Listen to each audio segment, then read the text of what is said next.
All right. Hello, everybody. Welcome to another great interview here with Spike from Australia. We are just a couple hours apart here, Spike, and which makes it fun. And we're going to open up today and learn some about what Spike does in Australia, some of his past. So, if you don't mind, Spike, tell us a little bit about yourself and how you started your passion with photography and video. Well, photography, that's an easy one, John. I was given a Boots 126 Instamatic when I was for my 7th birthday, and that's over 50 years ago now. So I've been taking or making photographs for 50 years, and long tradition of photographers. My grandparents went back to sort of the early days of glass plate. So I've got a lot of selenium and platinum palladium prints, which I'm slowly scanning. So one of my projects is my scan my entire life, but my background is as an academic. I shot video when my kids were small, going back 25, 30 years, and I found myself early retired. I know you say you'll never retire, John, but I found myself early retired a few years ago, unexpectedly, with no plan, because all my role models were octogenarian academics who were writing and doing great scholarship in their 80s. But I took the opportunity, and really helped me get my mojo back, I think, to get myself and plan around getting some decent photography gear to allow me to do the landscapes and the nature that we have surrounding us here, south of Sydney, living as we do on the fringe of a national park, close to the coast. But I also wanted to move into the video production world and expand my skills in that. And 2 years later, from buying all that kit, here I am talking to you about stock footage. So that is fantastic. Now, I know that you shoot with a Canon, right? Canon 1DX Mark II. Is that correct? Yep. And how do you divide up your work? In other words, do you do mostly nature? What have you started to dive into now as far as your projects go? In terms of, I've got a number of long-term projects which have overlaps to the stock. So my background was in customary land and property rights. So I used to live in the Pacific, and I'm trying to work on a documentary to try and get what I used to write about into a more visual documentary sort of basis. And that was part of the reason of having sort of very reliable kit that I could take in and out of different countries. I have a book series related to that, and I do promos for the publisher on that, which I've enjoyed. They've taken me around the world, sort of filming people talking about their work on pseudo public space in Shanghai, for example, or on a lake talking about climate change in Italy. So those projects are running, and I'm also running a series of passion projects where I follow people's passions. Someone like you who's enormously passionate about what you do, it comes over. My brother's got an old 1939 Morgan sports car, so we had one project on that. Awesome. Another friend eclectically collects franks from post offices on letters, and we're sort of following him around on some of those curious adventures now that I have time to do such things. Another friend with sort of wine collection, just where people are very passionate, just as I'm passionate about my photography and moving into videography, and you are as well, and obviously most of your viewers. It's about capturing people's passion and embracing that. But I also like taking pictures of people, so I put it out there periodically. There's always models or actors who are looking to collaborate on a shoot. So I tend to try and work with them, and that's where you prompted me to do a video from shoot to stock, which talked about my workflow. So whatever I'm shooting, or whatever I've shot in terms of video, and I have got some photographs up from a few years ago with a couple of the agencies, but I moved much more into thinking about how will this work for stock?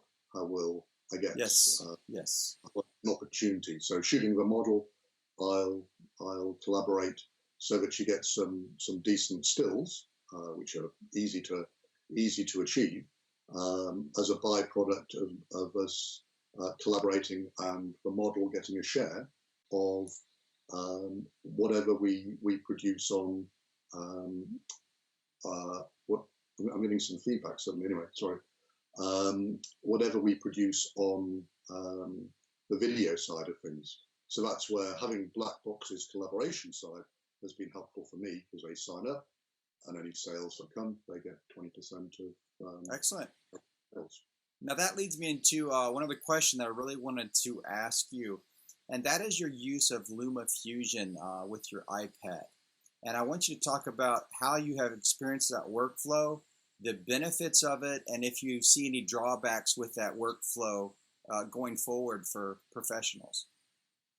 Okay, good question, John. That's why I'm part of Producer Video that I put out a week or so ago. The use of Luma Fusion is something I came to because I got really, really frustrated with having to make proxies every time I was editing 4K footage. I tend to shoot all 4K. In the early stages, I did a lot of 120 in HD. You mentioned I'm shooting with a Canon 1DX, so it's a motion JPEG file, which is large, Yes. but it means heaps of data. It's at 60 frames per second. It's something like 850 megabits, which is a huge file size. Yes. With 1DX Mark III that's coming out is even bigger, I believe.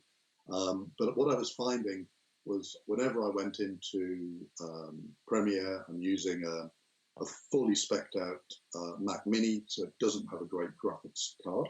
I bought it when I was doing more photography than videography, and I probably need an eGPU down the track to help it.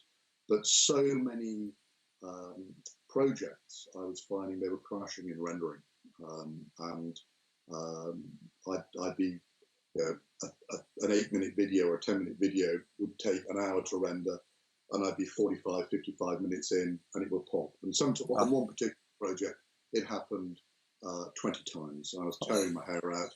So I thought, what else is out there? And at the time, I've got an iPad Pro, and I use that within my workflow anyway when traveling, rather than carrying a laptop as well as a heavy camera and lenses.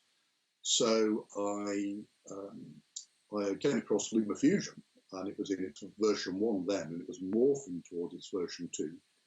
And I dropped some footage in, and it plays the 850 megabits a second, 4K, 6 lines of it without a glitch, without a hiccup, and is just perfect.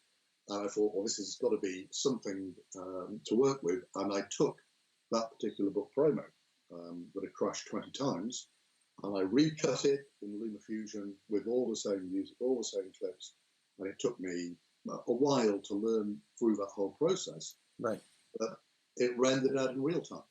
So here I had something that had wasted days, and now it was rendering out in real time and was perfect. So it will render out 4K at up to 150 megabits a second.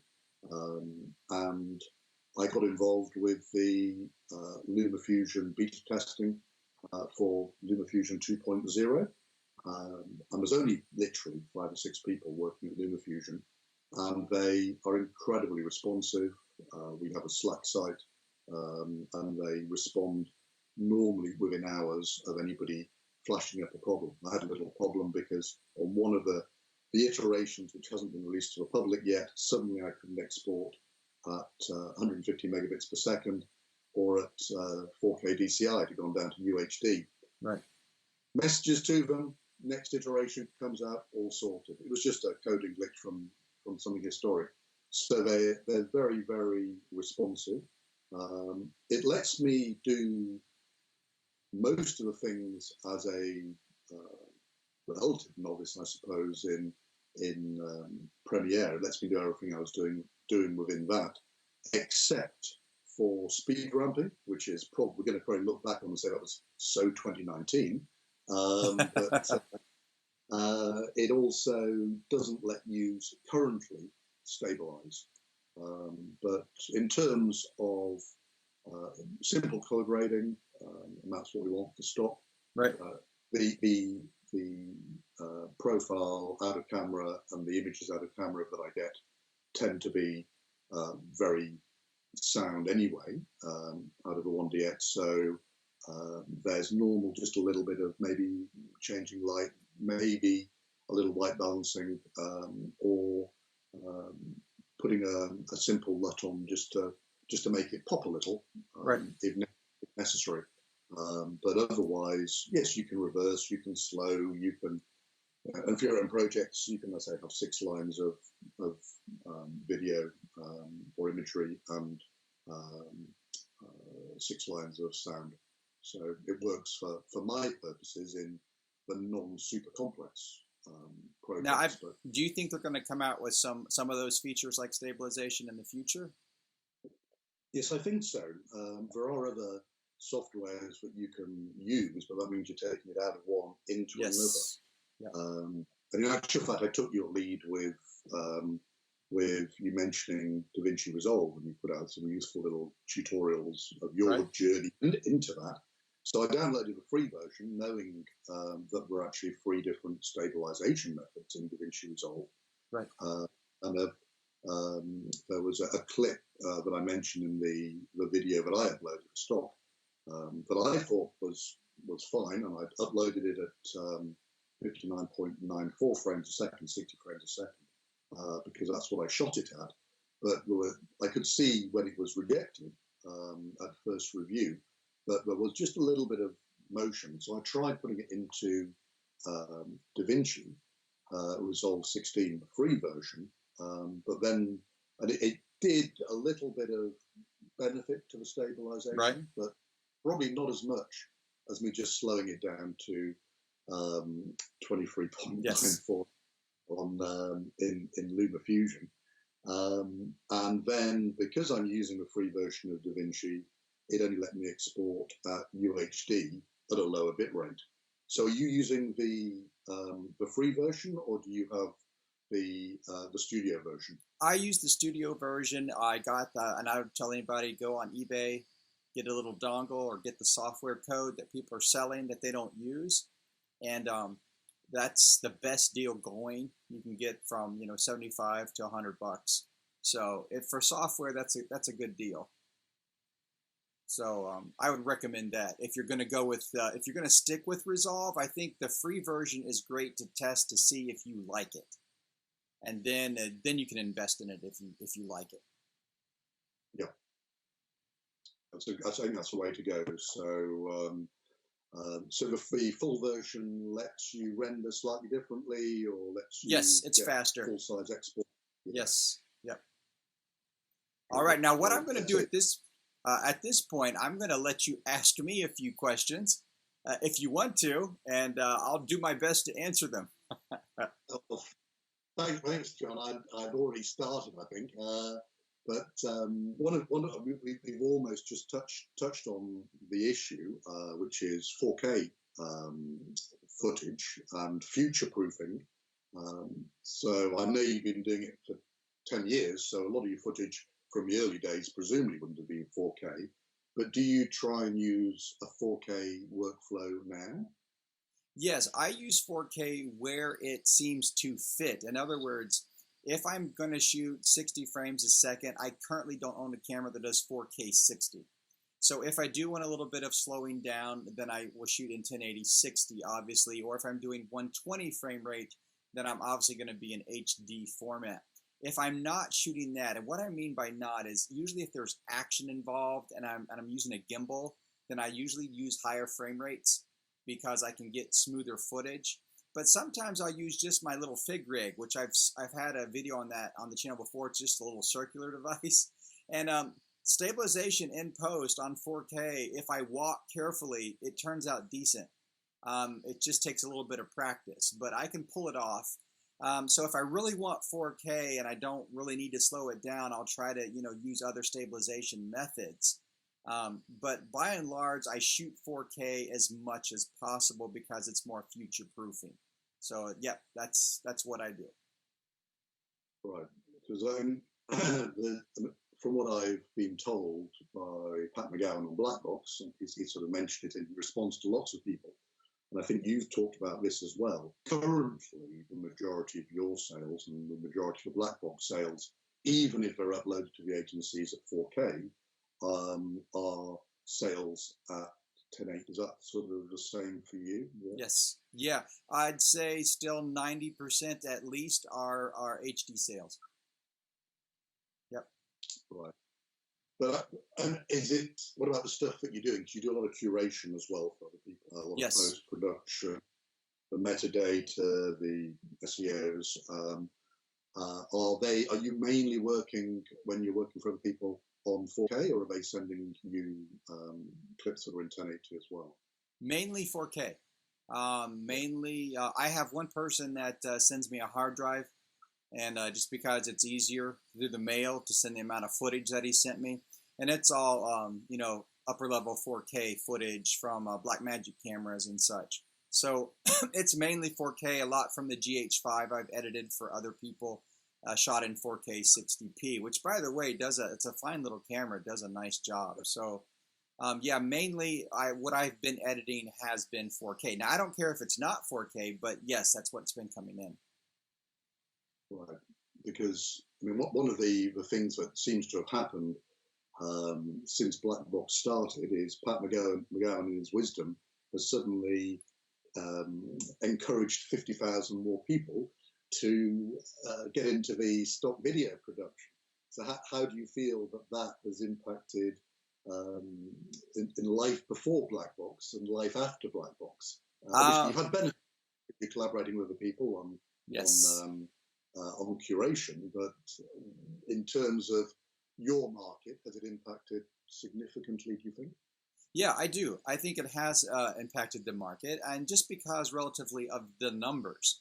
I mean, if you put up a restaurant on a street and then suddenly 50 restaurants appear beside yours, you have to find a way to sell your burger a little bit better. So what that means is, it pushes me on the creative side. So when I saw Black Box's platform, I decided to embrace it instead of complain about it. And that's where I jumped on the curation bandwagon and, started to help people out. And really that kind of pushed me in the education side since I've been doing this for 10 years. I figure it's time to give back and help other people succeed as well. I just ran a poll on my channel and I noticed that a lot of people are looking for a side income. And what's interesting to me is I want to really ask people, what kind of side income are you looking for? Because that's an interesting question. Are you looking for $1,000 a month, $100 a month? Because in stock, you can reach those goals. But if you're starting today with the amount of competition, it just takes a little bit more work, a little bit more focus, hiring more models, just doing different things in order to get to a level that you might be happy with. Well, that point on models is interesting. We touched before about how I do collaborations, or have done a few collaborations where I've provided photos and a share of future proceeds.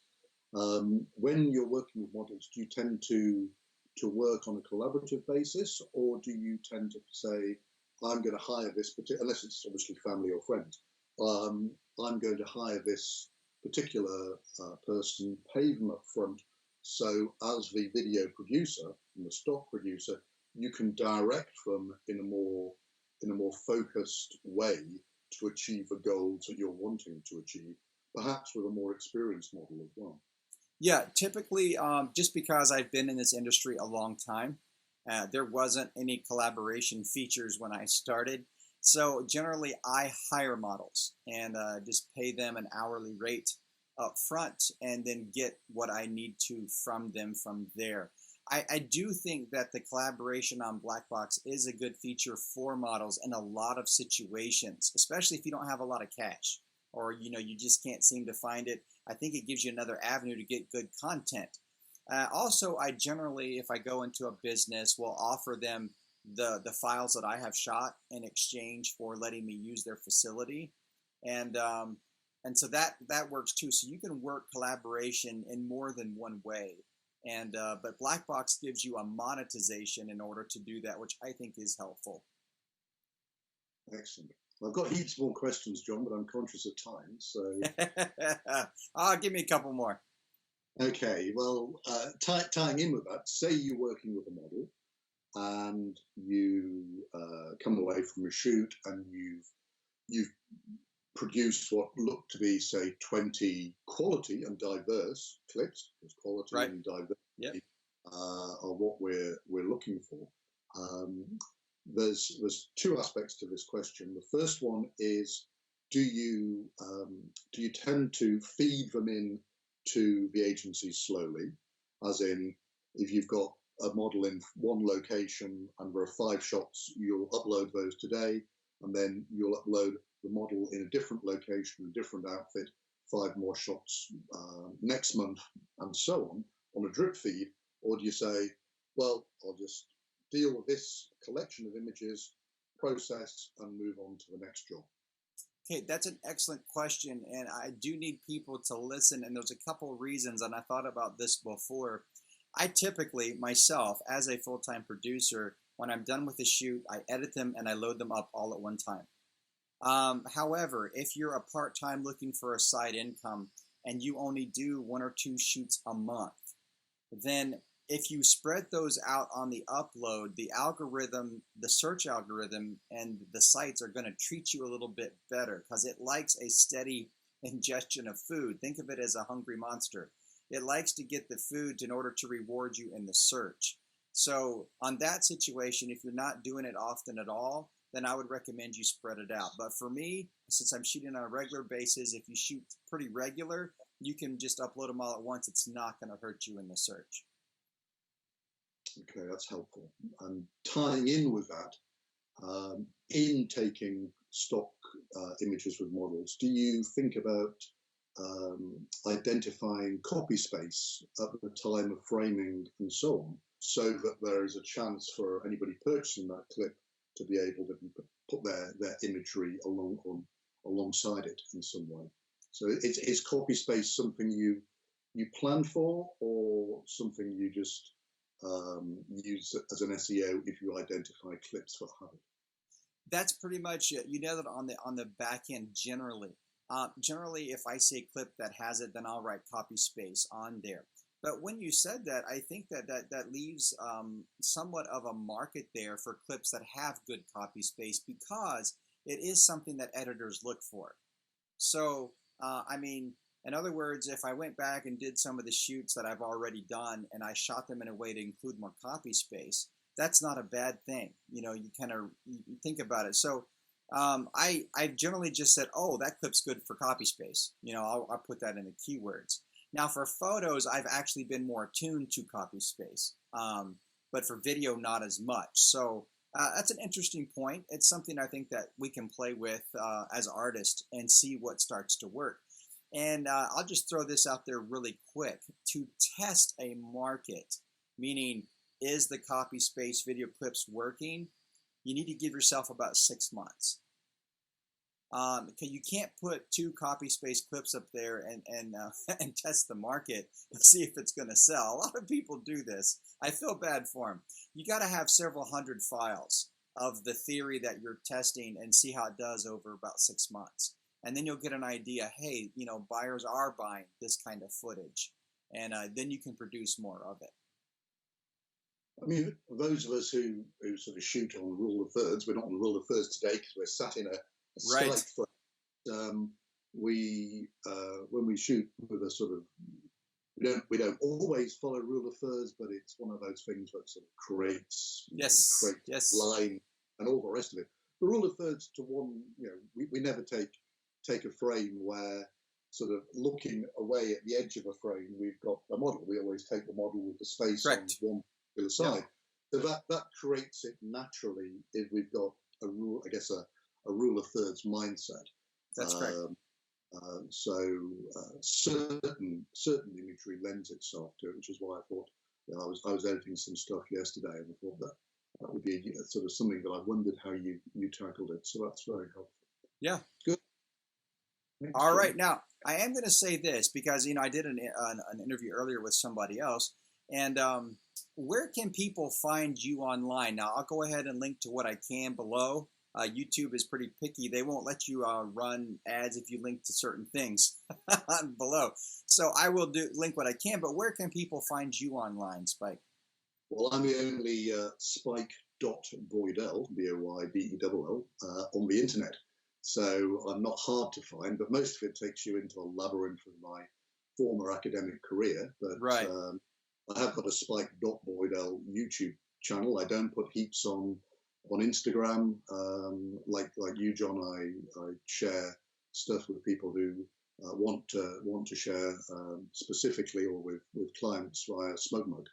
And I tend to pay for my services rather than using the free ones. But we all right. tend to ask on YouTube. So yes, I've got complex real property rights on YouTube, and I've got which is my book series and customary land issues.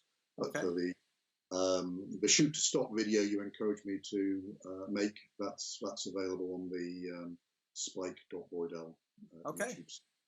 Excellent. And I'll link to your YouTube channel below so people can also watch you there. And I'm going to also link to the video you made on using Luma Fusion, which I actually requested you to do because it gets more technical in your video and you walk through more of it. And I think that's of value. And I say this, I saw someone do an interview on the new Mac Pro, and he spent $15,000 on the machine. And what he found out was the new MacBook Pro was rendering just as fast as his new Mac Pro that he spent 15 grand on. So, you know, I'm all about saving people. Hey, look, if you got 15 grand to drop on a Mac Pro, I am happy for you, but I'm all about saving people money and still being able to get good value for that. And so I think the iPad model is, I'll link to that video, is an interesting option for a lot of artists. So very flexible. Yes. So that will be linked below as well. And I think that we, over time, Spike, I think we need to do another call because we got a lot more we could talk about. But I'm going to, wrap it up here at the end of this one. We're getting close to a half hour here. And it's been fantastic. Before we sign off, I know that, we do videos and then, 10 years down the road or 5 years down the road, they're still on our channel. But Australia is going through one of the largest fire seasons it's ever had. And so our thoughts and prayers go out to you. We hope that you're safe and that everything works out well for you. Is there anything you can share with us that we don't see in our news? Well, we live in interesting times. As I mentioned at the start, I live on the fringe of a major national park. Sydney's surrounded by them. Right. And we're in deep bush, which is forest in your parlance, I think.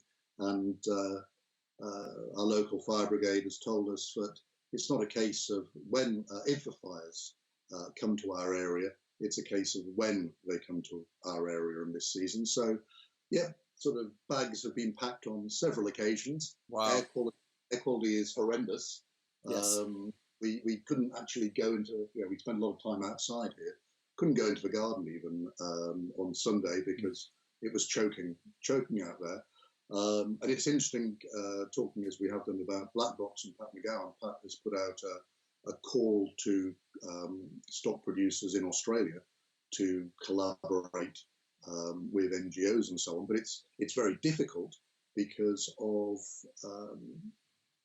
it's actually quite dangerous to be in a fire position. You can put your life at risk. You can put firefighters' lives at risk, and it's it's a balance between positive production of stock and amazing images which have been produced by a lot of people catching sort of their own little tornado sort of come out of the fire. But it's also very, very dangerous. You want to limit the emergency services. So a lot of aircraft have been grounded by water bombing aircraft have been grounded by people inappropriately flying drones and so on over fire grounds. So there's a balance. I'm not sure how we'll go forward, but it'd be useful if people can produce the imagery. But it's emergency services don't really, unless you're already in the fire crew or a police crew, don't want you in there. And some of the best imagery has come from the helicopter pilots and the waterbombing pilots who've been flying. But interesting times, yes. Yes. We've fallen down the rankings after issues with the royal family and issues between the US and Iran in the last week. Those are still minor, in my opinion. But hey, such is life. The fires haven't gone away. Yes. It's still pretty front and center of my imagination. Yes, absolutely. Well, listen, I appreciate your thoughts on that. Thank you. Yes, thank you. Yes. Our thoughts are with you. And listen, it's been a fantastic. Thank you for taking the time to interview with me here. And like I said, all those watching the channel, I'm going to link below to Spike's video. And it's been fantastic, Spike. And we'll have to set up a time to do another one and dive a little bit deeper on some other subjects. Pleasure, John, and thank you for all you're doing and sharing on YouTube. Absolutely. We as your viewers do appreciate it. So I'll keep trying. Good stuff. All right. Take care.